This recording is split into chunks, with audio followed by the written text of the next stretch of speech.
पद्धति 0 से 1 2 3 4 5 6 7 8 9 ये 10 संकेत किसी भी संख्या को लिखने के लिए उपयोग होते हैं। इन्हें हिंदू अरबिक न्यूमरल्स कहते हैं। संख्याओं को 3 विधियों से लिखा जा सकता है। भारतीय गणना प्रणाली, जिसे हिंदू अरबिक न्यूमरल्स सिस्टम कहते हैं। इस प्रणाली में संख्याओं के लिखने के लिए इकाई से महासंख्य तक के स्थान का प्रयोग होता है। इकाई स्थान से ऊपर की ओर जितना हम बढ़ते हैं उतना ही अंकों के मान में 10 गुना वृद्धि होता है। जैसे इकाई स्थान पे जो भी रहता है उसका 10 गुना दहाई स्थान पे हो जाता है, और दहाई स्थान पे जो होता है उसका, जैसे इकाई स्थान पर 1 तो दहाई पर 10, सैकड़ा पे 10 गुना 10, 100, 1000 पे 10, 100 गुना 10 बराबर 1000। तो 4 का दहाई स्थान क्या है? 4 का दहाई स्थान 40, 40 का दहाई स्थान 400, 400 का दहाई स्थान 4000। इसी प्रकार से इकाई स्थान से ऊपर की ओर जो भी, जैसे कि इकाई स्थान पे 5 है तो इसका दहाई क्या होगा? 50, इसका सैकड़ा क्या होगा? 500, इसका 1000 क्या होगा? 5000, 50000। जितना हम आगे बढ़ते जाते हैं, पहले यहाँ था 5, अब 5 के जगह पे 0 आ गया, 5 यहाँ आ गया तो 10 गुना वृद्धि। अब फिर 5 यहाँ आ गया, 3 स्थान आ गया तो फिर 10 गुना वृद्धि। इसी प्रकार से इकाई स्थान से आगे की ओर जितना हम बढ़ते हैं उसके मानों में 10 गुना वृद्धि होता है। अंतर्राष्ट्रीय गणना प्रणाली, यह सर्वाधिक प्रचलित है। इसे ब्रिटिश सिस्टम भी कहते हैं, इसे ब्रिटिश प्रणाली भी कहते हैं। और तीसरा है रोमन पद्धति। रोमन पद्धति में 1 को हम ऐसे लिखते हैं, 2 को ऐसे लिखते हैं, 3 को ऐसे लिखते हैं, 4 को ऐसे, 5 को ऐसे, 6 7 और 8 9 10 11 12 13 14 और 14 के बाद ये रहा 15 16 17 18 19 20 और फिर x x x triple x से 30, x l से 40, l से 50, c से 100 और d से 500, m से 1000। ठीक है।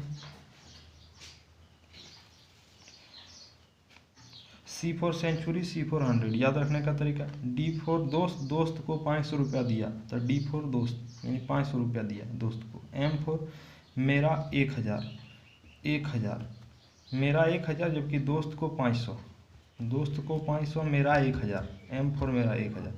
ट्रिक, ठीक है। x x x, एक x से 10 था, डबल x से 20, ट्रिपल x से 30। अब आते हैं भारतीय गणना प्रणाली। यहाँ है आवर्त, यहाँ है मान, यहाँ है संख्या। इस आवर्त का क्या वैल्यू है आप समझिएगा। जैसे कि एक संख्या है जो कि लिखा गया ऊपर में, संख्या है 4 3 2 5 2 3 7 1 6। देखिए इसके 3 अंक के बाद कॉमा लगाएंगे भारतीय गणना पद्धति में। इसमें 2 अंक के बाद इसमें फिर 2 अंक, बाकी शुरू में 3 फिर बाकी 2 2 पर कॉमा लगेगा। भाई ये भारतीय गणना प्रणाली का मुख्य विशेषता है। दूसरा चीज़ ये है कि अगर हमको इसे पढ़ना है तो इस जगह पे जो रहेगा ये तीनों को एक साथ पढ़ेंगे और लास्ट में इकाई लगेगा। जैसे 716 इकाई, अगर 7 के नहीं भी रहता तो 16 इकाई ही बोलते हैं उसको। अगर 1 नहीं भी रहता, सिर्फ 6 रहता, यहाँ 0 0 रहता तो ये 6 इकाई होता है। अब उसी तरह से अगर यहाँ 2 या 3 के जगह पर रहेगा तो आवर्त इसका 1000 है, तो 2 रहता तो भी 23000 होता। अगर 2 नहीं भी रहता तो यहाँ 0 रहता तो ये 3000 होता। लास्ट में 1000 ही बोला जाता है इस दोनों के लिए। इसी तरह इस दोनों के लिए लास्ट में लाख बोला जाता है। जैसे 25 लाख, या अगर 25 नहीं यहाँ 0 रहता तब भी इसे 5 लाख ही बोलते। यानी दोनों के स्थान पे आने वाले लास्ट का जो वर्ड है लाख होगा। इसमें इस दोनों के लिए भी लास्ट में करोड़ होगा, जैसे 3 करोड़ या 43 करोड़। अगर 4 की जगह पर 0 रहता तो 3 करोड़ ही बोलते, लेकिन अगर 0 नहीं है तो 43 करोड़ ही बोलेंगे, लास्ट में करोड़ ही बोलेंगे। ये सबसे खास विशेषता है भारतीय गणना प्रणाली का। अब आते हैं इंटरनेशनल गणना प्रणाली में। इसमें देखिएगा, इसमें सबसे खास विशेषता है कि इसमें जैसे वही संख्या को लिखेंगे 4 3 कितना था 2 5 2 3 7 1 6 था। इसमें 3 3 पे कॉमा लगाएंगे, 1 2 और 1 3, हर जगह 3 3 पे कॉमन लगेगा। सबसे खास बात यह है। दूसरा चीज़, इसको पढ़ेंगे तो इस तीनों को एक साथ पढ़ेंगे और इसके लास्ट में जो लगेगा वो एक ही चीज़ लगेगा। इस तीनों को एक साथ पढ़ेंगे और इसके लास्ट में जो लगेगा उसमें वो एक ही चीज़ लगेगा। इस तीनों में जो लास्ट में लगेगा वो भी एक ही चीज़ लगेगा। जैसे इसमें इकाई लगेगा, इसमें तीनों में हज़ार लगेगा और इन तीनों में लगेगा मिलियंस। ठीक है, क्या क्या लगेगा देखिए, मिलियंस। जैसे कि अगर 4 नहीं भी रहता तो इसे 32 मिलियन बोलते हैं। अगर ये 43 नहीं भी रहता तो 2 मिलियन बोलते हैं। अगर ये दोनों है भी तो 432 मिलियन बोलेंगे। यानी कि तीनों को साथ भी पढ़ेंगे तब भी मिलियन बोलेंगे, 2 को साथ पढ़ेंगे तो भी मिलियन बोलेंगे, 1 ठो को साथ पढ़ेंगे तब भी मिलियन बोलेंगे। इसमें तीनों को साथ पढ़ेंगे तब लास्ट में हज़ार बोलेंगे, 523,000। या 5 हटा देंगे, 5 की जगह पर 0 रहता तो भी उसे 23,000 ही बोलते। और इसमें 3,000 बोलते। अगर ये 5 2 नहीं भी रहता, 0 0 रहता तो 3,000 हज़ार ही बोलेंगे। इसमें 716 इकाइयाँ, यानी इसमें इकाइयाँ बोलेंगे। तो कितना है 432 मिलियन 523,716। इसी तरह से इसको पढ़िए 32 5 2 3 7 1 6। 3 3 का जोड़ा इधर से लगाना स्टार्ट करते हैं, 1 2 3 1 2 3। अब 3 नहीं है तो ठीक है, यहीं पे लग जाएगा। क्या हो जाएगा इसका 32, इसको एक साथ पढ़ेंगे 32 मिलियन, इसको एक साथ 523,000 और इसको एक साथ 716 इकाइयाँ।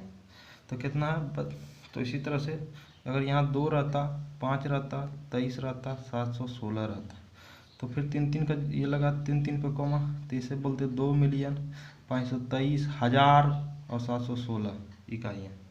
तो ये पढ़ने का तरीका हो गया इसका।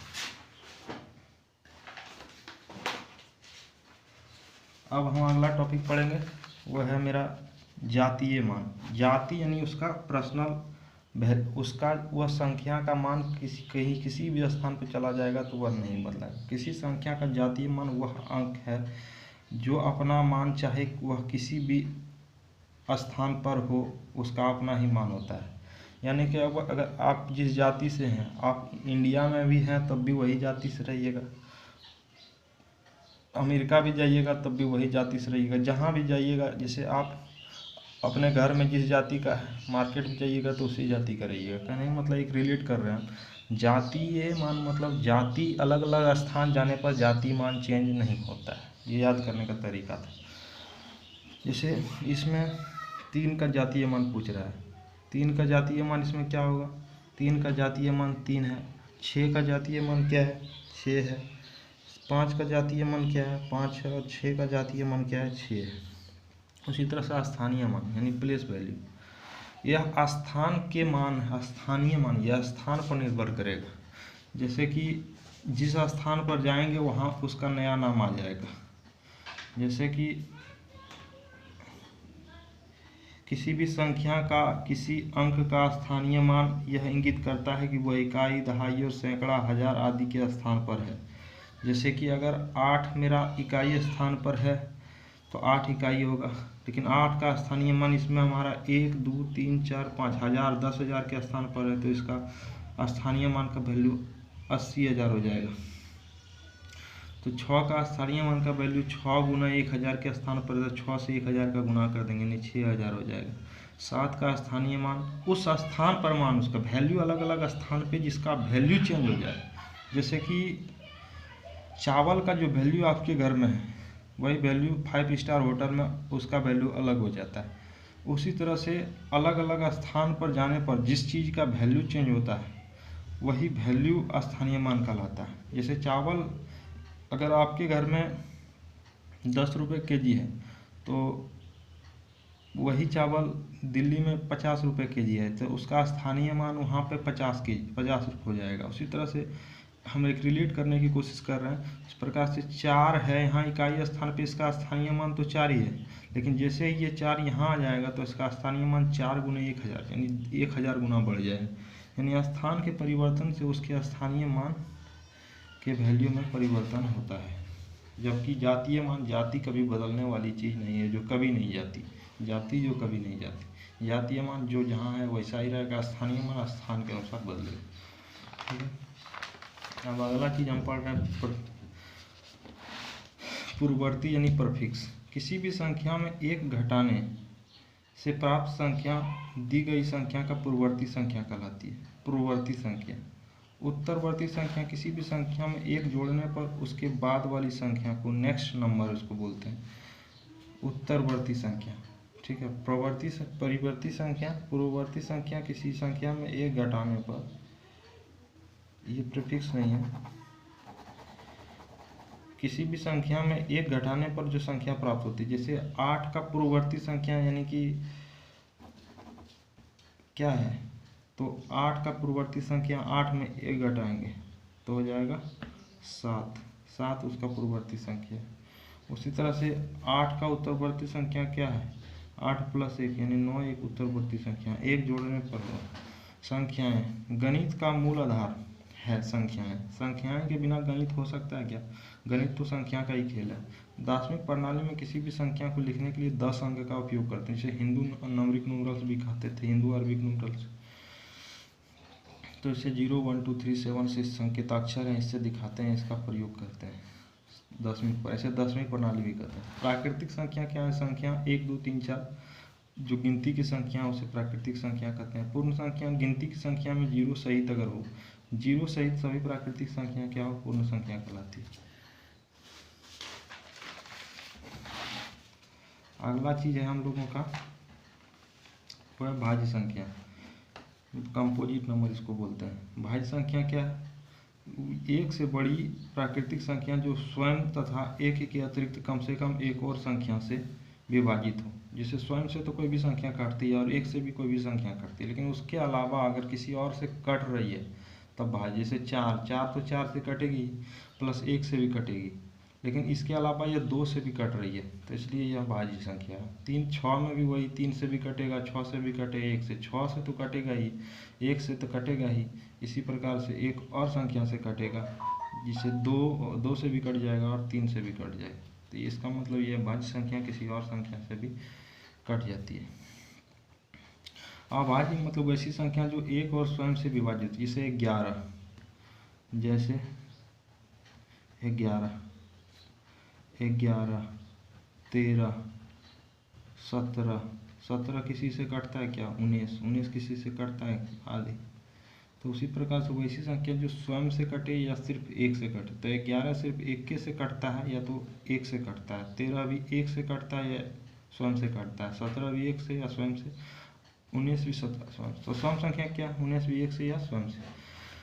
वैसी संख्या जो 2 से पूर्णतः विभक्त हो जाए, जैसे 2 से दुका का पहाड़ा में जो आ जाएगा, दुका 4 6 8 10 12 15 16 18 20 25 20 22 24, इस प्रकार से जो 2 से कट विभाजित हो जाए। सम संख्या विषम संख्या वैसी संख्या जो 2 से पूर्णतः विभाजित नहीं। जैसे एक याद रखिएगा, एक विषम संख्या है, एक विषम संख्या है। ठीक है, तो एक विषम संख्या है, और तो 1 3 5 7 आदि ये सब क्या है? विषम संख्या है, और नंबर इसे कहते हैं। वैसी संख्या जो 2 से 1 कटता है क्या? नहीं। 3 कटता है क्या? 2 से नहीं। 5 2 से नहीं, 7 नहीं आदि, ये सब क्या है? विषम संख्या। वीवीआईपी कंसेप्ट ये क्या है? जितने अंकों की बड़ी संख्या लिखना हो उतनी बार 9 लिखिए। कोई भी संख्या कहेगा इतना अंकों की बड़ी संख्या, जितना अंकों की बोलेगा उतना बार 9 लिख देना।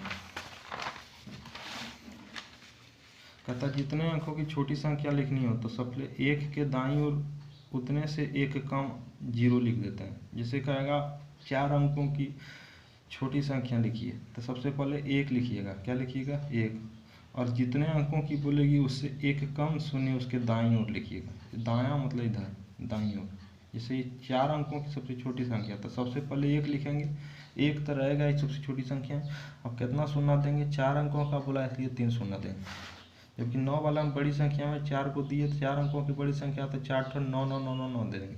5 अंकों की तो 5 गुना 9 9, 5 अंकों की छोटी संख्या तो 1 सबसे पहले लिखेंगे। 1 तो सब छोटी संख्या में रहती ही है, क्योंकि 1 प्राकृतिक संख्या का सबसे छोटी संख्या है, याद रखना है इसको।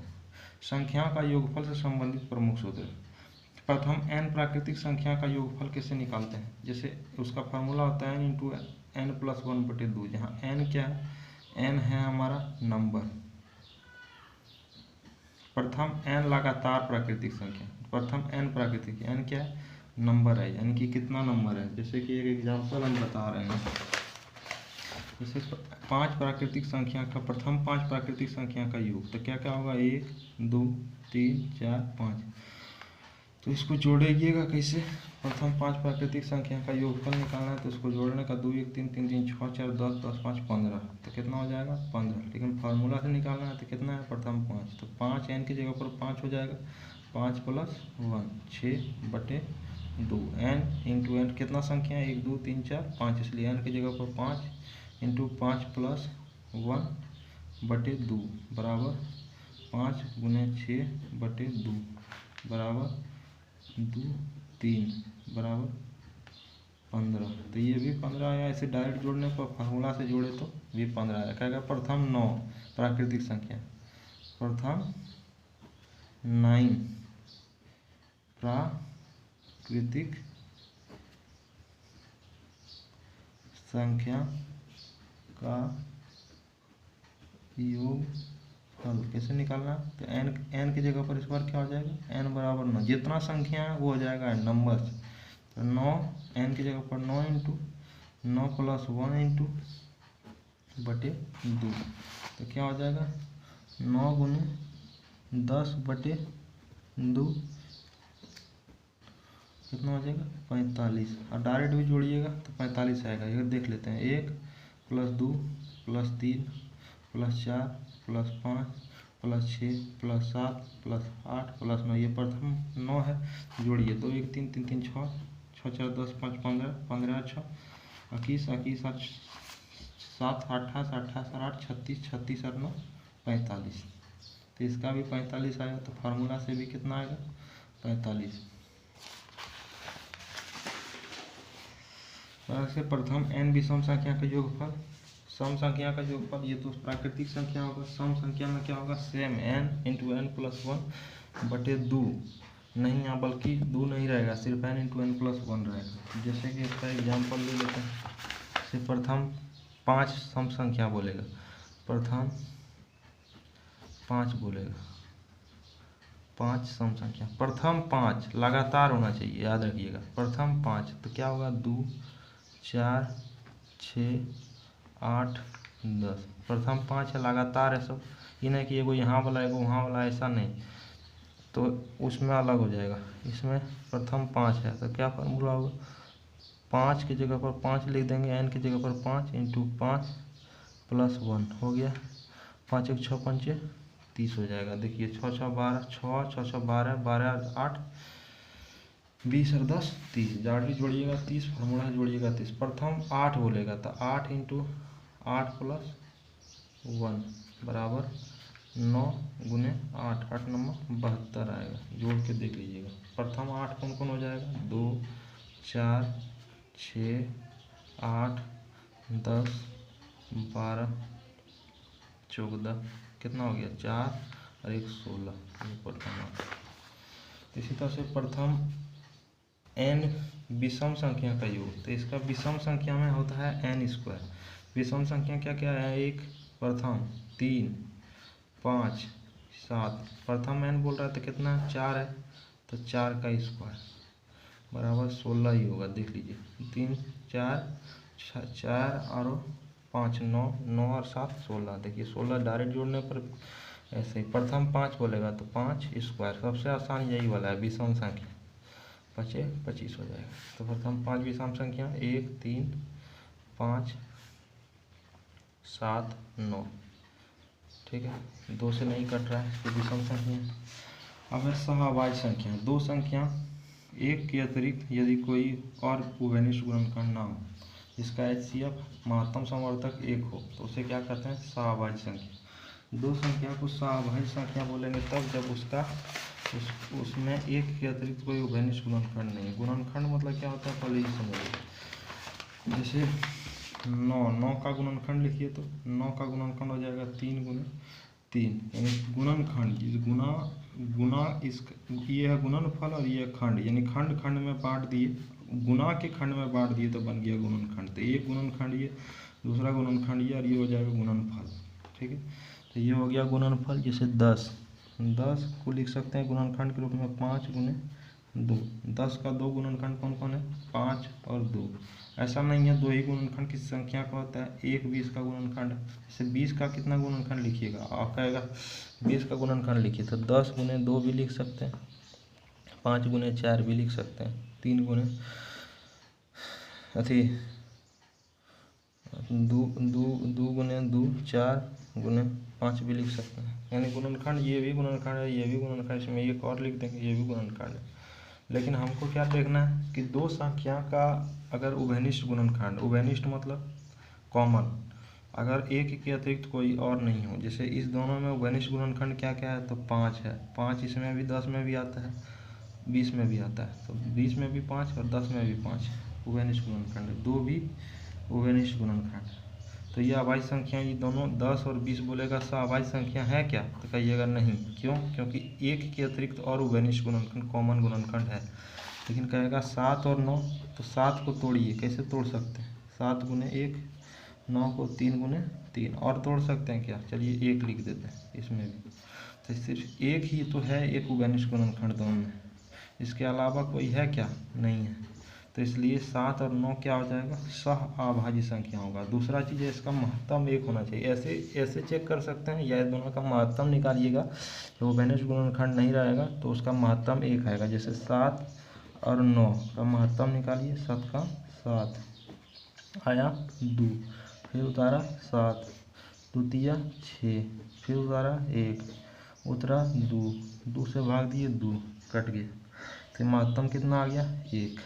तो महत्तम 1 आएगा तो सहअभाज्य संख्या होगा। सहअभाज्य संख्या मतलब महत्तम उसके बीच का दोनों संख्या, दो संख्या का सहअभाज्य है, उसका महत्तम 1 है। जैसे 7 और 9 सहअभाज्य संख्या है, सहअभाज्य संख्या हैं, ठीक है। 7 और 9 सहअभाज्य संख्याएं हैं। उसी तरीका से तो इन्हें सहअभाज्य संख्या कहते हैं। जैसे 3 और 5, 3 और 5 का महत्तम निकालिए तो ऐसे चेक कर सकते हैं, 3 दूनी 3 का 3, उतरा 2, फिर 3, 2 का 2, उतरा 1, 2 से दिए 2 बार में कट गई। क्या आया, महत्तम 1। क्या महत्तम 1 आ जाए तो अभी सहअभाज्य संख्या। या एक तरीका ये है चेक करने का, दूसरा है दोनों का उभयनिष्ठ गुणनखंड। तो 3 गुने 1 लिख सकते हैं, 5 को 5 गुने 1 लिख सकते हैं। तो 1 के अतिरिक्त कोई और कॉमन गुणनखंड यानी उभयनिष्ठ है क्या, नहीं है। इसमें 3 है, इसमें 5 है, 1 के अतिरिक्त कोई है ही नहीं, तो ये क्या हो जाए, सहअभाज्य संख्या। उसी तरह 15 17 में भी उसे वैसा ही होगा।